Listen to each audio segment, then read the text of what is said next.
വീട്ടിലേക്കായിരുന്നു വന്നത്. അവൾ കാറിൽ നിന്നിറങ്ങിയതും രണ്ടുപേരും ഒരുപോലെ അവളെ വന്ന് പൊതിഞ്ഞിരുന്നു.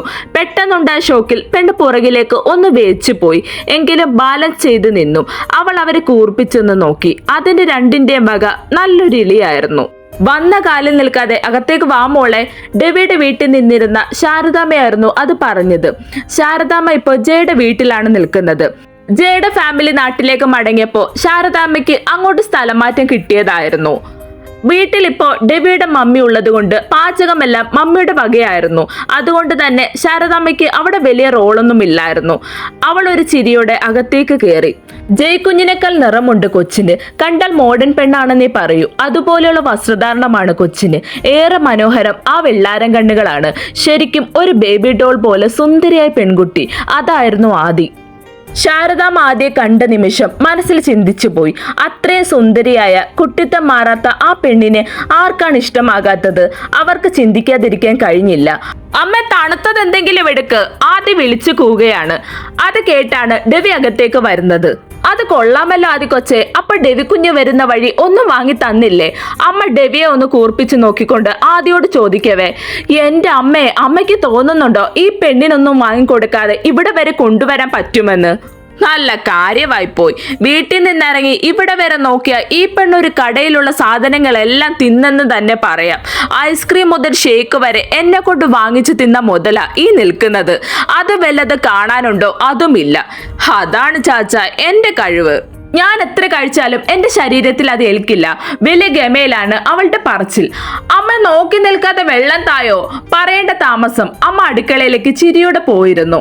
ശ്രീ പിന്നെ ഇതെന്തിന്റെ കുഞ്ഞ എന്ന എക്സ്പ്രഷൻ വിട്ട് നിൽപ്പാണ്. എമിക്കൊച്ച് ഏകദേശം ആദ്യയുടെ കൂട്ടായതുകൊണ്ട് അവൾക്ക് ഇതൊന്നും ഒന്നുമല്ല.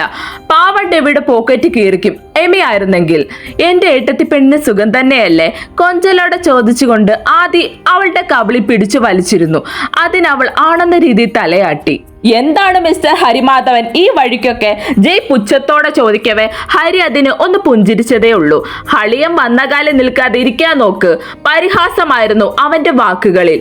തന്റെ പെണ്ണിനെ നോവിച്ച ഒരു വ്യക്തിയെയും അവൻ വെറുതെ വിടാൻ ആഗ്രഹിച്ചിരുന്നില്ല.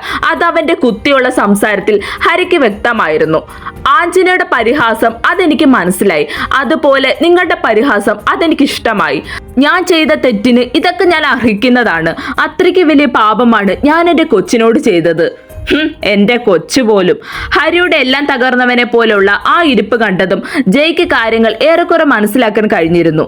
എന്തോ തളർന്നിരിക്കുന്നവനോട് മറ്റൊന്നും പറയാൻ അവൻ ആ നിമിഷം തോന്നിയിരുന്നില്ല. ഹരി വന്ന കാര്യം പറയാൻ നോക്ക്. ജയ് കുറച്ച് സീരിയസ് ആയി സംസാരിച്ചതും അന്ന് നടന്ന ദിവസത്തിലേക്ക് പോയി അവന്റെ ഓർമ്മകൾ. അന്ന് വീട്ടിൽ ചെന്ന് കഴിഞ്ഞ് അവൻ നേരെ പോയത് കമ്പനിയിലേക്കായിരുന്നു അച്ഛനെ കാണാൻ. എന്താ മോനെ, നീ ഇപ്പൊ ഇവിടുന്ന് അങ്ങോട്ട് പോയതല്ലേ ഉള്ളൂ, പിന്നെന്താ പെട്ടെന്ന് തന്നെ വന്നത്? മാധവൻ അച്ഛന്റെ മുഖത്ത് നേരിയ ആശങ്ക പ്രകടമായി. അവൻ അമ്മയുടെ കാര്യം ചോദിക്കണമെന്നുണ്ടായിരുന്നെങ്കിലും അച്ഛനെ വിഷമിപ്പിക്കാൻ അവൻ തയ്യാറായിരുന്നില്ല ആ നിമിഷം. ഹേയ് ഒന്നുമില്ല അച്ഛ. അവൻ ഒഴിഞ്ഞു മാറാൻ നോക്കിയെങ്കിലും തന്റെ മകന്റെ ഓരോ ചലനവും അദ്ദേഹത്തിന് മനസ്സിലാക്കാൻ കഴിയുമായിരുന്നു. ഹരി അയാളുടെ കൈ അവന്റെ തോളിലായി അമർന്നു. അവൻ തലയുയർത്തി നോക്കിയതേയില്ല. അയാൾ ബലമായി അവന്റെ തല പിടിച്ചുയർത്തിയപ്പോൾ കാണാൻ കഴിഞ്ഞത് അവന്റെ കണ്ണുകൾ കലങ്ങി ചുമന്നിരിക്കുന്നതായിരുന്നു. ഹരി മോനെ എന്താ എന്താ എന്റെ കുഞ്ഞിന് പറ്റിയത്? നിന്റെ കണ്ണുകൾ എന്താടാ ഇങ്ങനെ നിറഞ്ഞിരിക്കുന്നത്? ഇവിടെ നിന്ന് പോയപ്പോ ഒരു കുഴപ്പവും ഉണ്ടായിരുന്നില്ലല്ലോ. എന്താ മോനെ നിനക്ക് പെട്ടെന്ന് പറ്റിയത്? അയാൾ ആകുലതയോടെ അതിലുപരി വേദനയോടെ ചോദിക്കവേ അവൻ അയാളെ ഇറുക്കെ കെട്ടിപ്പിടിച്ച് പൊട്ടിക്കരഞ്ഞിരുന്നു ആ നിമിഷം. ഇല്ല, തെളിവുകളില്ലാതെ അച്ഛനൊന്നും അംഗീകരിക്കില്ല. തെളിവുകൾ നിരത്തിയാൽ അച്ഛൻ വിശ്വസിക്കുമോ? അവന്റെ ചിന്ത പലയിടത്തുമായി തടഞ്ഞു നിന്നിരുന്നു. ഇത്രയും നാളും കൂടെ നിന്നവർ തന്നെ ചതിച്ചെന്നറിഞ്ഞാൽ ഈ പാവം അത് സഹിക്കുമോ?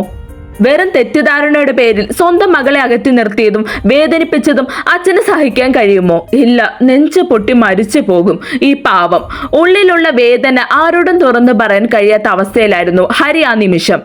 അത് അച്ഛാ, പെട്ടെന്ന് എന്തോ അമ്മയെ ഓർത്തുപോയി. കള്ളം പറയാൻ അവന് തോന്നിയില്ല.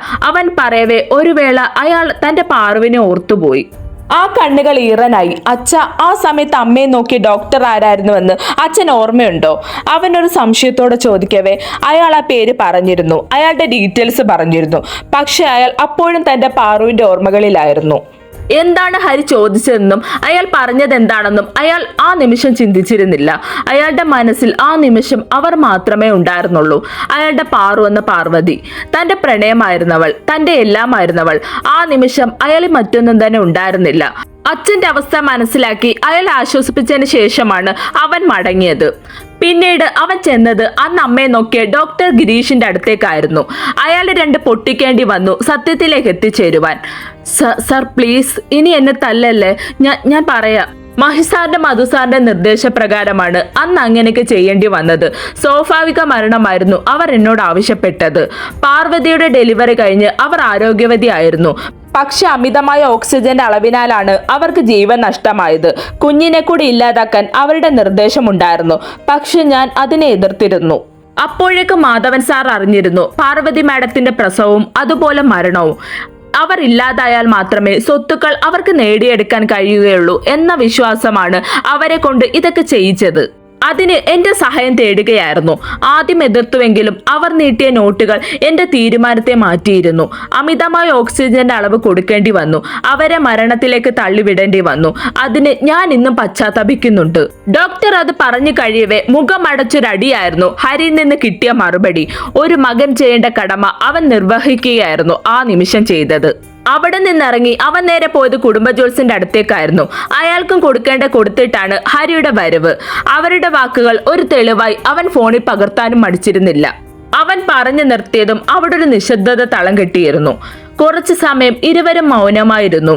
ഹരി തന്നെയാണ് സംസാരത്തിന് തുടക്കം കുറിച്ചത്. ചെറുപ്പം മുതൽ ശ്രീമോളെ ഞങ്ങൾ ആരും ശ്രദ്ധിച്ചിരുന്നില്ല. പലപ്പോഴും ചെറിയമ്മമാരുടെ അടിയിൽ ദയനീയമായൊരു നോട്ടം കൊണ്ട് മനസ്സിനെ വേദനിപ്പിച്ചിട്ടും അച്ഛനോടുള്ള സ്നേഹക്കൂടുതൽ കൊണ്ട് അവളെ മനസ്സിലാക്കാൻ കഴിഞ്ഞിരുന്നില്ല, അവളെ സംരക്ഷിക്കാൻ കഴിഞ്ഞിരുന്നില്ല. പക്ഷെ ഇതെങ്കിലും ചെയ്തില്ലെങ്കിൽ ഞാനൊരു മകനല്ല, ഒരു സഹോദരനാകാൻ കഴിഞ്ഞിട്ടില്ല. മകനെങ്കിലും ആകാൻ കഴിഞ്ഞില്ലെങ്കിൽ ഞാനൊരു മനുഷ്യനാണോ? ഹരിയുടെ ആ വാക്കുകളിൽ ജയ്ക്ക് തീർത്തും പുച്ഛം മാത്രമാണ് തോന്നിയത്. എന്താ നീ പറഞ്ഞു വരുന്നത്? ഡേവിഡ് കുരിശെങ്കലിന്റെ ഭാര്യയാണ് ശ്രീഭദ്ര എന്നോ? ബോസ് ഒരു പുച്ഛത്തോടെ ചോദിക്കവേ ശ്രീജിത്ത് മറ്റു രണ്ടുപേരെ മാറി മാറി നോക്കി. പന്ന പുന്നാര മക്കളെ, ബുദ്ധിയില്ലാത്തവന്മാരോടാണല്ലോ ഞാനൊരു ജോലി ഏൽപ്പിച്ചത്.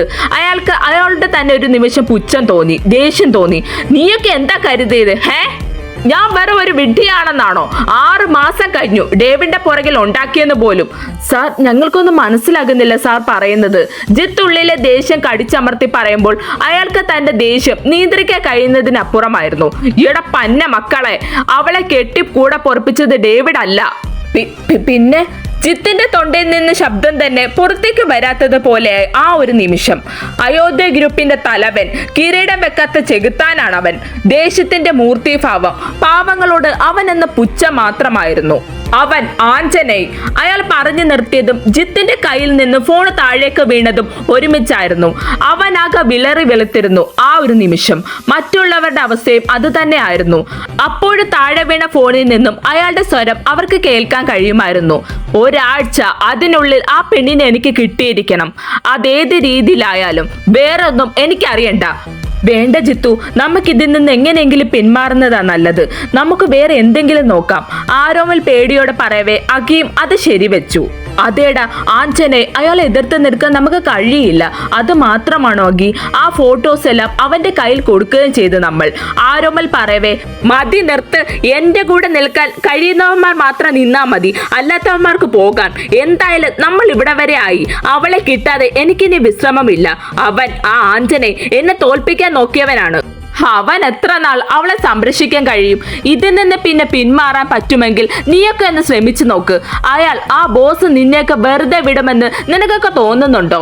ഇല്ല, അയാൾ ആരും വെറുതെ വിടില്ല. അത് അവന്മാർക്ക് നന്നായി അറിയാമായിരുന്നു. ജിത്ത്, ഇനി അടുത്തത് എന്താണ്? അഖിയുടെ ചോദ്യം കേൾക്കവേ നാളെ തന്നെ ഇവിടം വിടുന്നു, നാട്ടിലേക്ക്. ഇനിയും നേർക്ക് നേരെ നിൽക്കാം. പക്ഷേ ആരോമൽ എന്തോ പറയാൻ വന്നതും ഒരു പക്ഷേമില്ല.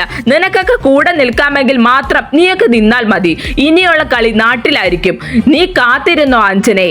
അത് പറയുമ്പോൾ അവന്റെ കണ്ണുകൾ വന്യമായി തിളങ്ങിയിരുന്നു. തെളിവുകൾ ജയ്യെ ഏൽപ്പിച്ച് ഹരി മടങ്ങിയിരുന്നു. വൈകുന്നേരം ഓഫീസ് വർക്ക് കഴിഞ്ഞ് വീട്ടിലേക്ക് വന്നതാണ് ജയ്. പതിവിന് വിപരീതമായി വീട് തിരിച്ചു വെക്കും പോലെ ആയിരുന്നു വീട്ടിലെ ബഹളം. ആദ്യം കൂടി വന്നത് കൊണ്ട് വീടാകെ ഉണർന്നിരുന്നു.